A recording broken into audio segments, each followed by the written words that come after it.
Will Crowley is who brought me to doing what I kind of do for you all now in some regards, because he is the first person who ever showed me what he went through in a court proceeding, and also he was a person who was studying UCC. So I would tell everybody to go to my page and find where Will Crowley is, where I do the interview, and he tells you what he went through when he's doing the UCC teachings and when he was doing what do you call those things? I think it's bills of exchange. I'm gonna try to get him on.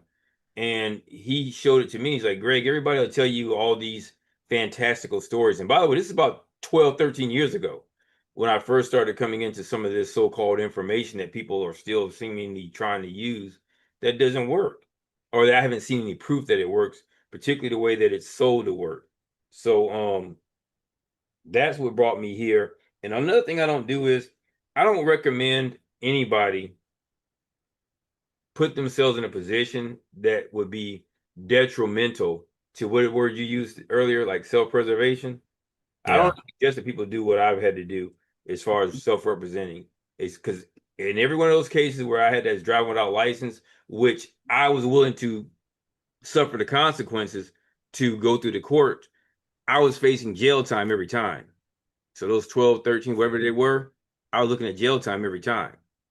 And the reason I'm transparent is because I think there's a bigger issue out here, especially as it relates to me. There's something, it has nothing to do with child support. They're using that maybe as some sort of subterfuge for a bigger issue, because I don't think that they want people to be, and some, I shouldn't say they, there are people within the system, because the system is fine. If the system wasn't fine and the law wasn't fine, then how would you explain me? It's just not as bad. It's just not as bad as it could be. I don't know about saying like the system is fine. I definitely think that our system has degraded down to something that we definitely don't want it to get any Is further. that the system or the stewards of justice or the stewards of our system who aren't doing what the rules require them to do? That's different.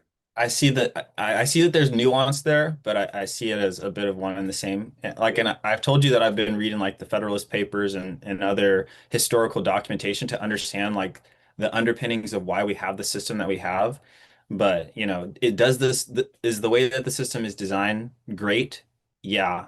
But then, like you said, the stewards, I don't know, like yeah, I guess I could concede and say that it's about the stewards that are holding the positions of authority to operate the system is more the issue. But I've been pondering on this quite a bit because corruption and the potential of being pulled towards doing fraudulent things. We're all human, so I don't know how to especially like we've talked about like I watched that video that you posted about your judges, that one judge's public reprimand or Greg, admonishment.